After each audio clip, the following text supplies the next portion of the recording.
ఇది super news అని కూడా చెప్పుకోవచ్చు మనం.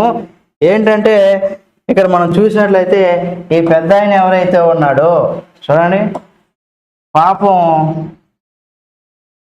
ఈయనకి సంబంధించి నీకు ఇదేం పిచ్చిపోయా, అన్నిసార్లు ఓడిపోయినా మళ్ళీ పోటీ చేస్తానంటున్నావు అని చెప్పేసి మీకు అర్థమైపోయి ఉంటుంది. ఎలక్షన్ టైం కదా, కాబట్టి ఆయన ఏంటి ఏమనేది కూడా మనకు తెలిసిపోతుంది.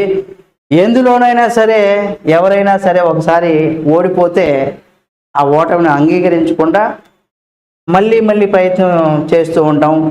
మనిషి యొక్క నైజం అది. ఎందుకంటే గెలిచేదాకా కొంతమంది విక్రమార్కుల్లాగా పట్టుబడి ఉంటాం కాబట్టి అటువంటివి అయితే మనం ఎక్కువ మంది చేస్తుంటాం. వాళ్ళకి ఇంట్రెస్ట్ ఉన్నటువంటి రంగంలో వాళ్ళు ఓడిపోయినా సరే ఎలాగైనా నేను నిలబడాలి, గెలవాలనేసి కూడా చాలామంది ప్రయత్నం అయితే చేస్తారు. అయితే ఈయన కూడా అక్కడ ఓడిపోయినప్పుడు కూడా విక్రమార్కుడితో గజనీ మహమ్మద్తోనూ పోల్చుకుంటూ ఉంటాం మనం. విక్రమార్కుడు కథలో కూడా ఆయన రకరకాల క్వశ్చన్స్ అడుగుతూ ఉంటుంది. ఆ భూతం మళ్ళీ చెట్టు మీదకి వెళ్ళిపోతే ఆయన పట్టు వదలకుండా ఎలాగైనా సరే దాన్ని తీసుకెళ్లాలని ఒక దీంతో ఉంటాడు. అయితే మహమ్మద్ గజనీ కూడా అటువంటి కోవకు చెందినటువంటి, ఓడిపోయినా సరే మళ్ళీ దండెత్తి గెలిచేదాకా పోరాడినటువంటి వ్యక్తి కాబట్టి అటువంటి ఆయనతో పోలుస్తూ ఉంటారు. అయితే సేమ్ పట్టు వీడినటువంటి వ్యక్తిగా కూడా ఇక్కడ మనం చెప్పుకోవచ్చు. ఏంటంటే ఇక్కడ సేమ్ అదే తరహాలో ఇక్కడ విక్రమార్కుల్లాగా తమిళనాడు రాష్ట్రానికి చెందినటువంటి ఒక వ్యక్తి ఆ పద్మరాజన్ అనే వ్యక్తి ఇక్కడ పట్టు వదలని విక్రమార్కుల్లాగా ఉండిపోయాడు. అంటే విక్రమార్కుడిని మించిపోయాడు అనేసి కూడా మనం చెప్పుకోవచ్చు. ఇతను ఇప్పటి వరకు కూడా 238 సార్లు ప్రత్యక్ష ఎన్నికల్లో ఓడిపోయినా మళ్ళీ లోక్సభ ఎన్నికల్లో పోటీ చేసేందుకు కూడా రెడీ అయ్యాడు. తమిళనాడులో మెట్టూరుకు చెందినటువంటి కే పద్మనాభం 1988లో తొలిసారి మెట్టూరు ఎన్నికల్లో కూడా పోటీ చేసి ఓడిపోయారు. ఇక పాపం 238 సార్లు పోటీ చేసిన దానికన్నా ఏదో ఒకసారి అక్కడ ఉన్నటువంటి ప్రజలైతే గెలిపించొచ్చేది కదా. ఏం చేస్తాడు పాపం, ఒకసారైనా తెలిసేది. అన్ని సార్లు ఎవరయ్యా నిజంగా ఓడిపోతే, 1-2 సార్లు ఓడిపోతే అసలు రాజకీయాలకు పనికిరావని వెళ్ళిపోయేటువంటి పరిస్థితులు ఉంటాయి. 238 సార్లు ఓడిపోయినా మళ్ళీ పోటీ చేస్తాను. 10 సార్లు ఓడిపోతే 11వ సారి అయినా గెలిపించవచ్చు కదా, కనీసం అతను పోటీ చేస్తున్నాడని. అయితే ఇక అలా ఓడిపోయిన పద్మరాజన్ ప్రపంచంలో ఎక్కువ సార్లు ఓడిపోయినటువంటి వ్యక్తిగా కూడా రికార్డు సాధించాడట. మరి అటువంటి పరిస్థితులు మనం చూస్తున్నాం.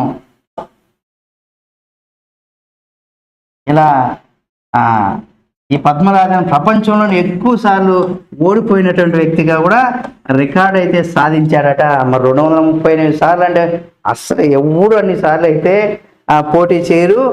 ఏదో మహా అంటే 10 సార్లు, 20 సార్లు, 50 సార్లు, 100 సార్లు చేస్తారు. సెంచరీ కొట్టిన తర్వాత ఇంక మనకు వద్దనేసి వదిలేసుకుంటారు. కానీ మరి 238 సార్లు, అన్ని సార్లు ఒక 5 ఏళ్ళకో 10 ఏళ్ళకో అంటే రకరకాల ఎన్నికలు లేరు, ఎమ్మెల్యే, కార్పొరేషన్ రకరకాలు వస్తూ ఉంటాయి కదా. సరే అన్ని దాంట్లో ఓడిపోయిన రికార్డు కూడా ఎక్కాడు. ఇతని పేరు లింకా బుక్ ఆఫ్ రికార్డులో కూడా ఉందట. అంటే ఏదో ఒక రకంగా ఓడిపోయిన రికార్డులోకి అయితే ఎక్కాడు. అయితే నమోదైంది. ఆ టైర్ పంచర్ షాప్ నడిపిస్తూ జీవనం సాగించే ఇతను 65 ఏళ్ళకే మనకి పద్మరాజన్ ఈసారి తమిళనాడులో ధర్మపురి పార్లమెంటు స్థానం నుంచి కూడా ఎన్నికల బరిలో కూడా పోటీ చేస్తున్నాడట. అది టైర్ పంచర్ షాప్ నడిపించే వ్యక్తి నిజంగా కొంత నిజాయితీగా ఉంటాడు. ఎందుకంటే కష్టపడి పని చేసేటువంటి వ్యక్తి కాబట్టి అటువంటి వ్యక్తిని మన వాళ్ళు గెలిపించుకోరయ్యా. నిజంగా మోసం చేసే రాజకీయ నాయకులు గెలిపించుకుంటారు. పాపం అంత కష్టపడి పని చేసినటువంటి వ్యక్తిని ఇన్నిసార్లు పోటీ చేసినప్పుడు ఏదో ఒకసారైనా కనీసం ఒక్కసారైనా అతను గెలిపించి అతను నిజంగా చేస్తాడా లేదని కూడా చూడొచ్చు కదా. అంటే మనం ఎట్లా అంటే మనం మనుషుల సైకాలజీ కూడా ఎలా ఉంటుందంటే జనరల్గానే ఓకే ఇవన్నీ మనకు కరెక్ట్ కాదు, అతను ఏం చేస్తాడు, ఏదో టైర్లకు పంచర్ వేసుకున్నాడు, ఆర్డర్ రావడం ఏంది రాజకీయాల్లోకి అనేసి కొంత చులకన భావం అయితే జనాల్లో ఉంటుంది.